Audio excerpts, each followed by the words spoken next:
자, 오늘 함께 나눌 말씀은 누가복음 12장의 말씀입니다. 12장 말씀은요, 예수님의 가르침, 예수님의 교훈을 중점적으로 다루고 있는 책이 그 장이 바로 12장입니다. 전반부는 이 제자들을 향한 예수님의 특별한 가르침을 이야기를 하고 있고, 후반부에는 이 무리들, 여러 무리들을 향한, 많은 사람들을 향한 그런 가르침을, 말씀을, 내용을 담고 있습니다. 1절부터 53장 3절까지의 주된 내용이 뭐냐면 아주 강력한 그런 말씀을 하십니다. 예수님과 제자들이 지금 처해 있는 상황이요, 그렇게 좋은 상황은 아니거든요. 위협이 있고 또 사람들로부터 이제 어떤 강력한 이 죽임에 대한 그런 위협과 협박이 있는 그런 상황이고 불리한 상황입니다. 그런 상황에서 제자들에게 뭐라고 이야기를 하냐면 세상의 핍박이나 세상의 압박이나 위협에 굴하지 말고, 또 물질적인 어떤 어려움에 우리가 염려하지 말고 하나님 나라를 생각하고 하나님 나라만 추구하고 전파해라 라고 하는 아주 강력한 그런 단호한 메시지를 전파하고 있습니다. 그리고 이런 제자들을 향한 가르침을 하신 이후에 이 제자들 곁에서 예수님의 가르침을 듣고 있던 많은 무리들, 이 예수님을 제외한 많은 그런 사람들에게 말씀하시는 것이 오늘 읽은 54절부터 마지막 절까지의 말씀입니다. 자, 여러분이 예수님의 가르침, 이 자리를요, 머릿속으로 잘 상상하시면서 오늘 말씀을 한번 들어보시면 좋을 것 같습니다. 어떤 상황일까? 어떤 분위기일까? 여러분 잘 한번 생각해 보시고 한번 상상해 보시기 바랍니다. 무리들이요, 예수님 곁에 엄청나게 모여 있습니다. 12장 1절에 보면은 이 얼마나 많은 무리들이 모였냐고 이제 표현을 하냐면요, 수만 명이 모였다라고 표현을 하고 있어요. 수만 명. 엄청나게 많은, 서로 발에 밟힐 만큼, 서로 이제 몸이 치이고 발에 밟힐 만큼 엄청나게 많은 그런 인파들이 예수님 곁으로 모여 있었습니다. 자, 이 많은 사람들 중에는 예수님께 어떤 기적을 바라는 사람들도 있을 것이고, 또 예수님의 말씀을 듣기 위해 온 사람들도 있을 것이고, 또 예수님이 유명해지니까, 유명세가 있으니까 어떤 사람인가 우리가 연예인 구경하듯이 그렇게 이 구경 한번 하자, 얼굴이나 한번 보자라고 하는 마음으로 온 사람들도 분명히 있었을 것입니다. 이유야 어쨌든 간에 엄청나게 많은 무리들, 이 수만 명 서로 발에 밟힐 만큼 그만큼 많은 무리들이 예수님 곁에 있었고, 그런 많은 무리들과 함께 제자들이 섞여 있는 그런 상황입니다. 자, 이것을 머릿속에 잘 한번 염두에 두시기 바랍니다. 이런 상황에서요, 예수님께서 이제 말씀을 전하시고 교훈을, 이 가르침을 주시는데, 이 제자들을 향한 가르침을 먼저 하시고, 그리고 무리들을 향해서 이제 가르침을 주십니다. 즉 제자를 향해서 가르치는 이 가르침이 제자들만 딱 듣고 있는 그런 말씀이 아니라 함께 모인 모든 무리들도 다 듣고 있는 그런 상황이다라는 거지요. 제자들만 듣고 있는 게 아니라 모인 모든 사람들이 함께 듣고 있는 이런 상황이다라는 것을 여러분 머릿속으로 상상해 보시기 바랍니다. 자, 그런데 이 제자들을 향한 이 가르침과 내용이요, 아주 강력합니다. 굉장히 단호하고 엄격하고 굉장한 희생과 어떤 이 결단을 요구하는 그런 말씀들입니다. 바리새인들의 외식을 주의하라라고 이렇게 말씀을 하시지요. 당시 많은 사람들이요, 바리새인들이었습니다. 거기 모인 무리들도 바리새인들이 굉장히 많이 있었습니다. 그 바리새인들의 외식을 주의하라라고 이야기를 하니까 바리새인을 향한 공격적인 말씀을 좀 예수님께 가르치고 있는 거지요. 그리고 목숨이나 개인의 안위를 위하여 염려하지 말고 걱정하지 말라라고 가르칩니다. 즉 세상적인 것들을 다 내려놓고 오직 하나님 나라만 생각하라라고 가르치는 거죠. 이 말을 다시 말하면 목숨보다, 너의 생명보다 더 하나님 나라를 중요하게 여기고 하나님 나라를 전파하라라고 이렇게 말씀하시는 것입니다. 그리고 더 강력하게 말씀하시는 것이 예수님의 뜻을 따라 살아갈 때에, 나를 따라 살아갈 때에 분쟁이 있고 분열이 있고 다툼이 있을 수 있다는 거죠. 필연적으로 어쩔 수 없이 너희가 세상과 갈등하고 세상과 분쟁하게 될 것이다. 가족 간에, 아버지와 아들이, 며느리와 시어머니가, 형제간에, 이웃간에, 네가 속한 공동체 안에서 예수님을 따르는 제자들에게는 분쟁이 생기고 분열이 생기고 다툼이 생기고 갈등이 생길 건데, 이거 각오하고 내가 나를 따라와야 된다라고 말씀하시는 거예요. 여러분, 이 말씀은 제자들을 향해서 하시는 그런 교훈이고 가르침이었습니다. 제자들은요, 예수님을 스승으로 모시고 예수님과 동고동락하면서 예수님을 따라다녔던 그런 사람들입니다. 힘들고 어렵고 핍박이 하고 고난이 오더라도 예수님과 함께 생활하고 예수님을 따라다니면서 예수님의 기적도 보고 예수님이 놀라우신 말씀도 듣고 행하셨던 여러 가지 놀라운 일들을 직접 경험하고, 또 예수님께서 파송하여 예수님께 파송받음으로 말미암아 예수님과 같은 그런 권위 있는 일들도 직접 행했던 인물들이 이 제자들이지 않습니까? 그러니까 이 강력한 이런 가르침을 받아들일 수 있는 그런 마음이 있었다라는 거지요.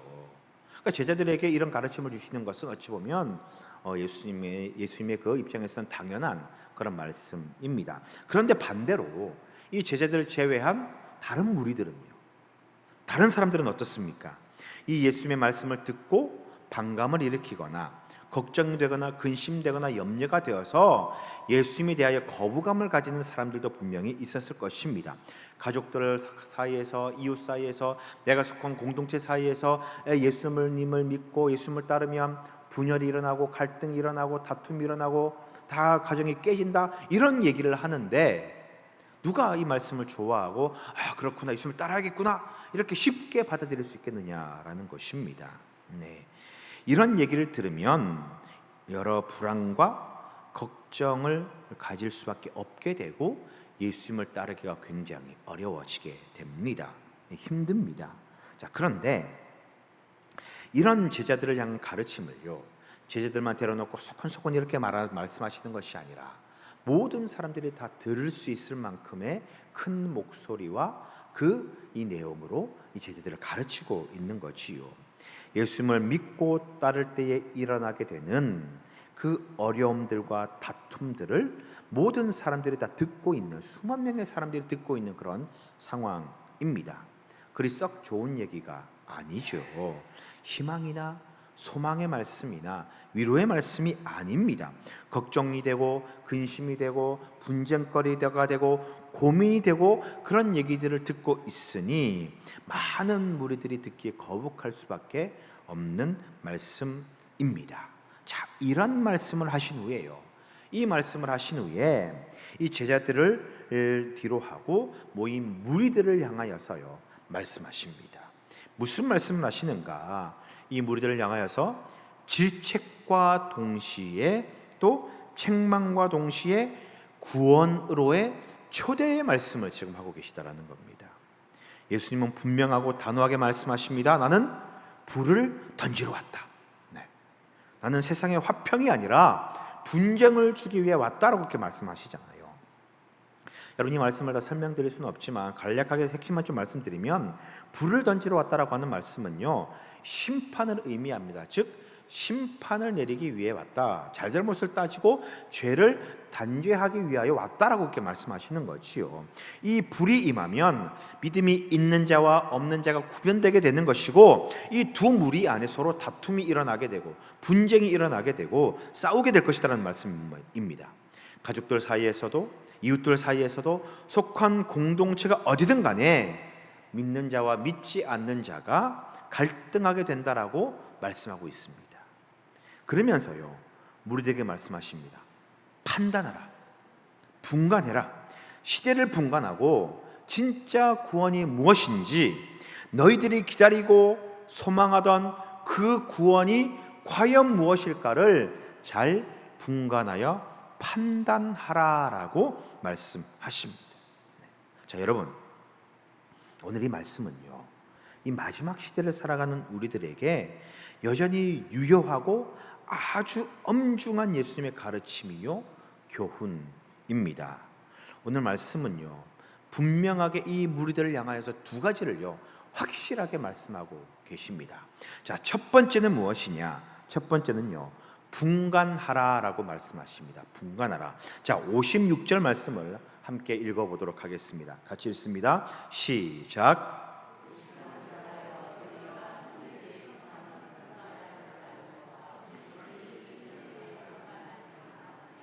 뭐라고 이야기를 합니까? 무리들을 향하여서 이렇게 말씀하십니다. 외식하는 자여, 외식하는 자여. 뭐 밖에서 밥 먹는 게 외식이 아니지 않습니까? 이 외식한다라고 하는 말은 원래는요, 연극에서 사용되는 그런 말입니다. 연극 배우를 지칭할 때 이 외식한다라고 하는 단어, 이 헬라어 단어를 쓰게 됩니다. 여러분, 배우들은 어떻습니까? 대본에 나와 있는 대로, 그리고 이 극 중에 그 인물을 연기하는 거잖아요. 진짜 자신의 모습은 뒤로 감추고 극 중의 인물을 정말 자신인 것처럼 사실적으로 연기하는 것이 연극 배우들입니다. 즉, 연극 배우들이 자신을 감추고 다른 사람을 연기하는 것처럼 자신의 진짜 모습은 감춰두고 경건한 척, 믿음이 있는 척, 거룩한 척 살아가고 있는 바로 너희들, 외식하는 자들이다 라고 이렇게 말씀하시는 거지요. 그런 거짓되고 위선된 모습을 지금 예수님은 지적하고 있습니다. 지금 이 무리들을 향해서, 예수님을 중심으로 모여있는 이 군중들을 향하여서 예수님께서는 너희들은 위선자들이다, 너희는 가면을 쓰고 있다, 거짓된 삶을 살고 있다라고 그렇게 말씀하시는 거지요. 그러면서요, 천지의 기상 구분할 줄 알면서 54절 55절에 그런 말씀이잖아요. 구름을 보고 오늘 비가 올 건데, 그리고 바람이 부는 것을 보고 날씨가 덥겠네, 여러분 몸 아프고 몸이 쑤신 거 보면서 아유 오늘 비가 오려나 보다, 날이 흐리나 보다, 이런 말씀 하시지 않습니까? 이렇게 날씨도 분간할 줄 알면서 세상이 어떻게 돌아가고 있는지, 세상이 어떤 죄악으로 가득 차고 있는지, 이 시대가 어떤 시대인지, 얼마나 큰 죄악이 바로 여기에 있는지, 그리고 하나님의 심판이 지금 임박한 때임을 왜 분간하지 못하고 있느냐라고 하는 말씀입니다. 결국 무슨 말씀을 하고 계시는 겁니까? 이제 하나님의 심판의 때가 가까워졌다. 죄가 세상 가운데 가득하고 심판의 때가 가까워지고 있음을 말씀하고 있는 것입니다. 이 시대임을 너희가 분간하라라고 말씀하고 있습니다.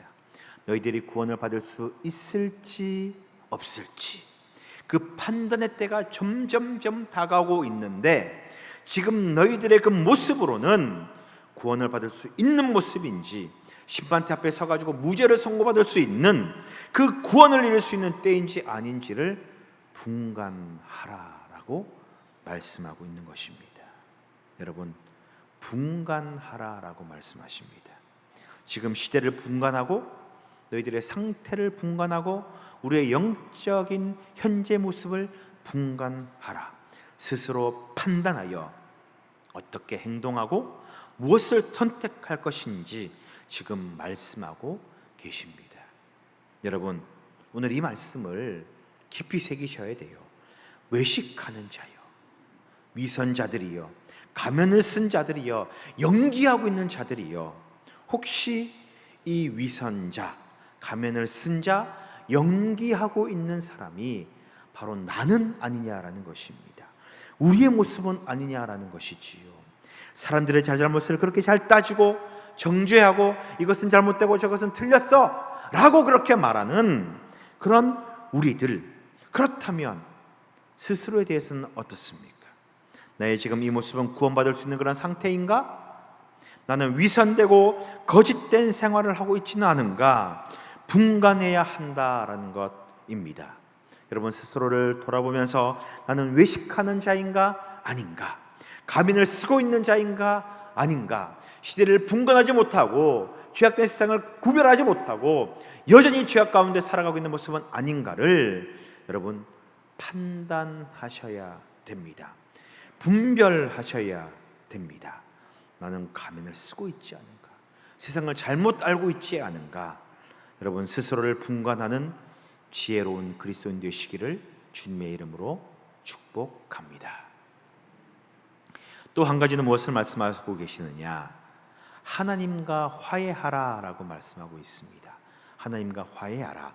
자, 58절 말씀을 함께 읽겠습니다. 같이 읽습니다. 시작. 내가 너를 고발하는 자와 함께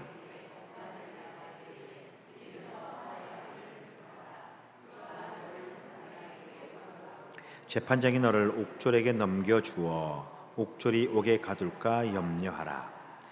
법관에게 갈 때에 길에서 화해하기를 힘쓰라라고 이야기를 하고 있습니다. 자, 이게 어떤 말이냐면요, 지금 죄를 짓고 난 다음에 붙잡혀가지고 지금 즉결 심판을 받으러 가는 그런 끌려가고 있는 그런 상황입니다. 즉 법의 판결을 받으러 가는 이 길 가운데 고발하는 자와 합의를 빨리 보라라는 그런 말입니다. 자, 이 말씀은요, 하나님과의 화해할 것을 이야기하고 있는 그런 의미입니다. 1800년대에 영국의 굉장히 유명한 신학자요 설교가인 캠벨 몰간이라는 목사님이 계십니다. 이 목사님이 오늘 이 말씀을 이 구절을 설교하실 때에 이 말씀을 이렇게 해석하셨습니다. 잘 한번 들어보시기 바랍니다. 뭐라고 해석하셨냐면은, 예수께서는 그들을 책망하신 후에 하나님과 올바른 관계를 형성하라고 호소하셨습니다. 법정에서 벌어지는 행위를 예를 들어 설명하십니다. 여기에는 네 사람이 등장합니다. 고소자, 법관, 재판관, 그리고 관리, 즉 옥졸입니다. 고소자는 법적인 대항자이며, 법관은 다스리는 자이며, 재판장은 결정을 내리는 자이고, 관리는 재판장의 판결을 수행하는 자입니다. 인생의 종착점에 있을 법정에서 고소자는 하나님이시며, 법관은 하나님이시고, 재판장도 하나님이시고, 관리도 하나님이십니다. 하나님 나라에서 하나님은 법관이시고 범법자를 고소하는 고소자이며, 판결을 내리는 재판장이시며, 판결문을 실행하시는 관리이십니다. 이렇게 말씀하셨습니다. 이렇게 이 말씀을 해석했습니다. 여러분, 저는 이 캠벨 목사님의 해석, 이 설교예요, 전적으로 동의합니다. 여러분, 우리의 범죄 대상의 기준이 누굽니까? 하나님이잖아요. 어떤 행위를 할 때에 하나님의 말씀에 위배되느냐 아니냐, 그 기준에 의하여서 죄인지 아닌지를 구분하지 않습니까? 그러니까 범죄 대상이 누구냐? 하나님이 되는 겁니다. 죄의 기준이 하나님인 것입니다. 심판을 누가 하십니까? 하나님이 하십니다. 죄가 있고 없고의 판결을 누가 내리십니까? 하나님입니다. 그리고 죄의 결과인 사망을 주시는 분도 누구십니까? 하나님이다라는 것이요. 그러니까 고소자, 법관, 재판관, 이 관리, 옥졸 역시 모두가 다 하나님이다라는 것입니다. 그러니까 여러분, 마지막 때에, 이제 저 심판대 앞에 법정에 서기 전에 우리가 하나님과 화해하는 것이요, 하나님과 이 합의를 하는 것이 고소인의 고소를 취하는 것이고, 내가 무죄를 판결받는 것이고, 죄의 집행이 사라지는 방법이 된다라는 것이요, 하나님과 화해만 하게 되면 고소인, 법관, 재판관, 이 관리, 옥졸의 모든 문제가 다 해결돼 버린다라는 것입니다. 법관에게 갈 때에 길에서 화해하기를 힘쓰라. 지금 고소자에게 고소를 당해가지고, 고발당해가지고 재판장으로 끌려가는 범법자와 같이 지금 시간이 없다라는 거예요. 임박하고 긴급하다라는 것입니다. 빨리 고발자와 화해해라. 빨리 고소한 사람과 합의를 보라. 그것 외에는 이 심판을 피해갈 수 있는 방법이 지금 없다라고 이야기를 하고 있습니다. 여러분, 어떻게 화해할 수 있습니까? 어떻게 하나님과 이 고발자와 화해할 수 있겠습니까? 어떤 방법으로 합의를 볼 수 있겠느냐라는 것입니다. 그 방법을요, 예수님은 이미 49절에서 밝혀놓고 있습니다. 자, 49절 말씀으로, 본문은 아니지만 함께 읽도록 하겠습니다. 같이 읽겠습니다. 시작. 내가 불을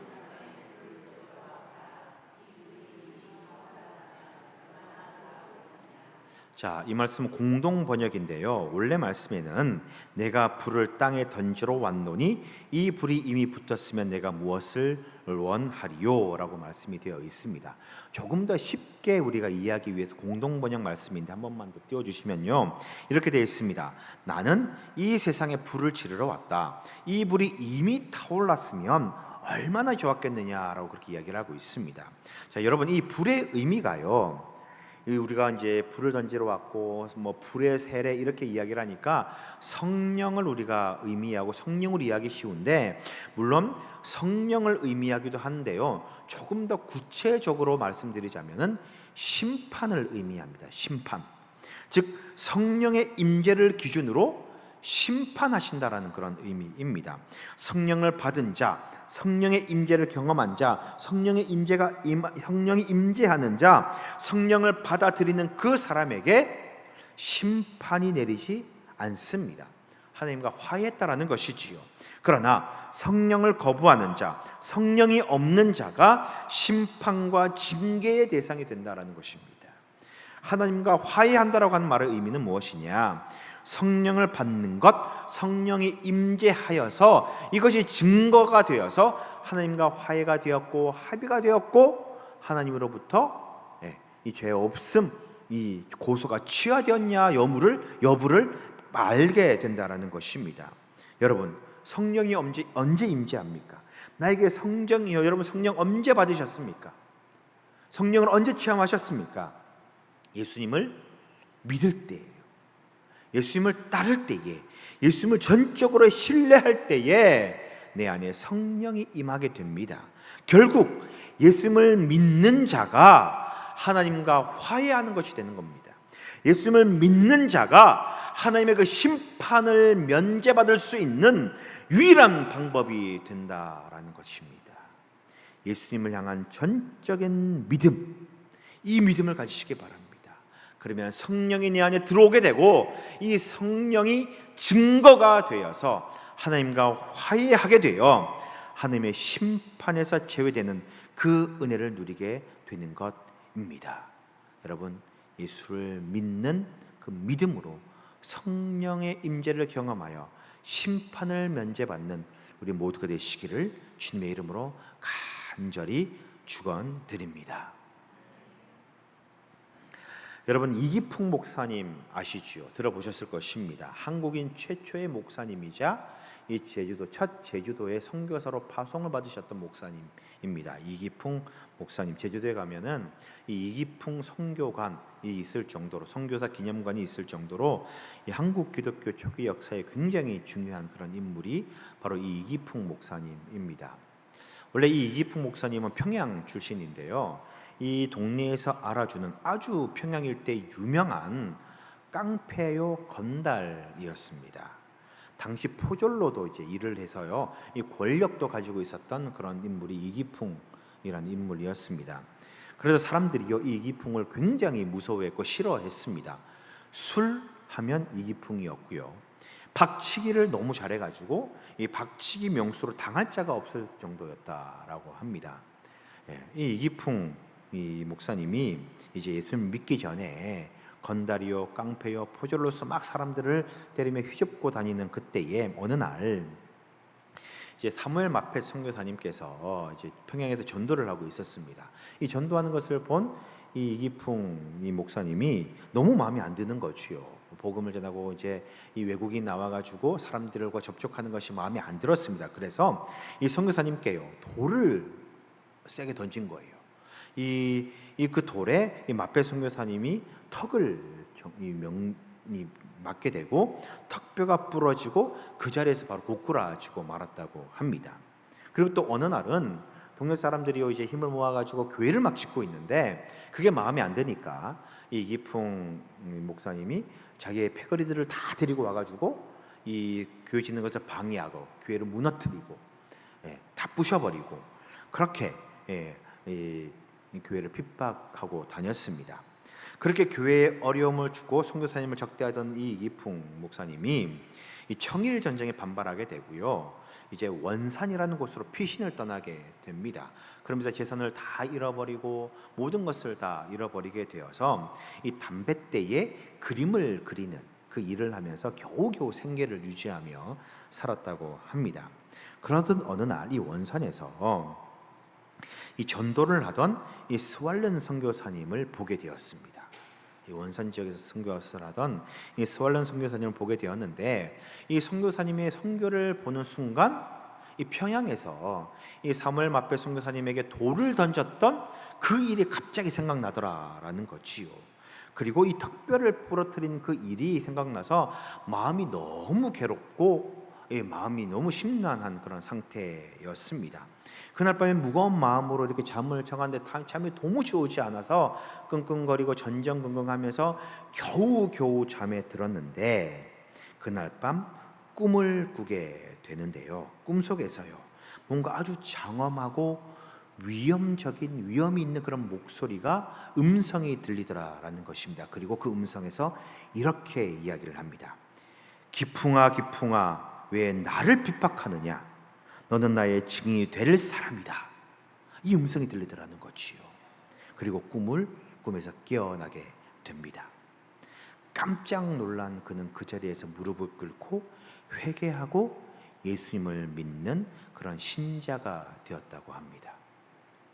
자, 그렇게 우여곡절 끝에 이제 신앙생활을 하게 되었는데요.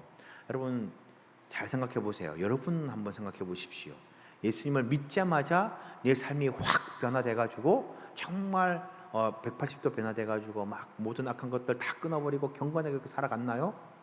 아니잖아요. 우리끼리 얘기지만, 그죠? 그렇게 우여곡절 끝에 신앙생활을 시작했지만 이 이기풍 역시 마찬가지였습니다. 여전히 변하지 않은 삶을 계속 살아가는 거지요. 교회 안에서는 기도하는 척하고 성실한 신자인 것처럼 행동했지만 교회 밖으로 나가서는 집에만 돌아가면 여전히 술을 마시고 사람들과 시비를 붙고 사람을 때리고 다니고, 조금만 거슬리면은 사람들에게 싸움을 걸고, 겉과 속이 다른, 이 겉모습은 내가 신앙인인 척하지만 그 속에는 전혀 예수님과 상관없이 그렇게 살아가고 있었다라는 것입니다. 그러다가 우리가 잘 아는 1907년에 평양에서 대부흥운동이 일어나게 됩니다. 평양 장대현 교회에서 일어난 이 평양 대부흥 사건이 일어나게 되는데, 그의 나이 30세 때 이 평양 장대현 교회의 전도 집회에 이 이기풍 역시 그 자리에 있었다라는 것이지요. 그리고 그 모임에 참석한, 이 전도 집회에 참석한 이기풍 역시 강력한 성령의 역사를 체험하게 됩니다. 그곳에서 그는 자신의 위선적인 모습, 겉과 속이 다른 그 모습이 낱낱이 드러나는 것 같은 강력한 찔림과 그런 벌거벗은 것 같은 그런 느낌을 받았다고 합니다. 그동안 신자 행세만 하며 살아온 자신의 거짓된 신앙을 그곳에서 통회하고 자복하고 회개하며 뜨겁게 눈물을 흘렸다고 합니다.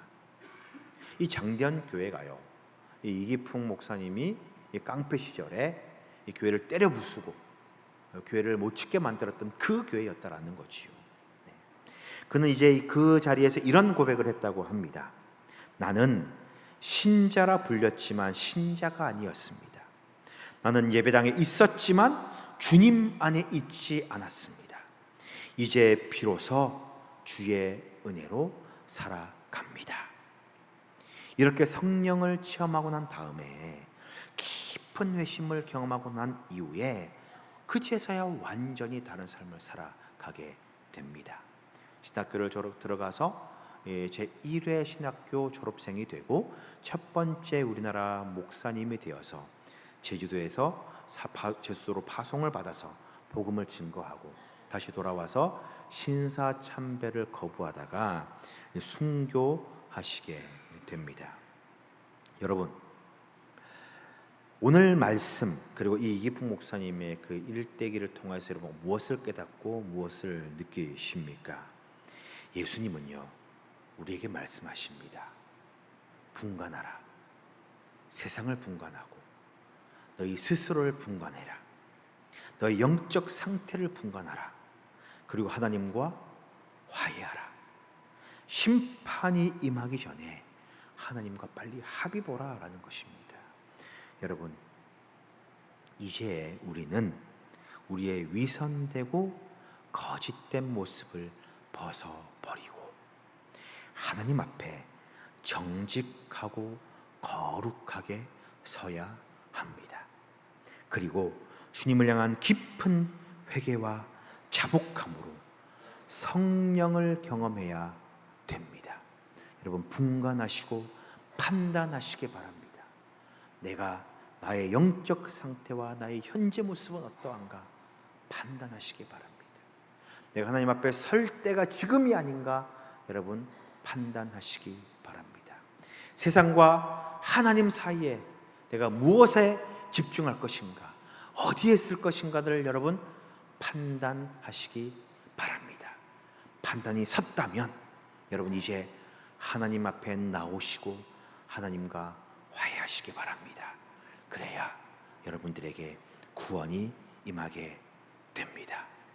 잘 판단하셔서 주님의 놀라우신 구원의 은혜를 누리는 모두가 되시기를 주님의 이름으로 축원드립니다. 기도하겠습니다. 사랑의 주님, 우리 스스로를 돌아보게 하시고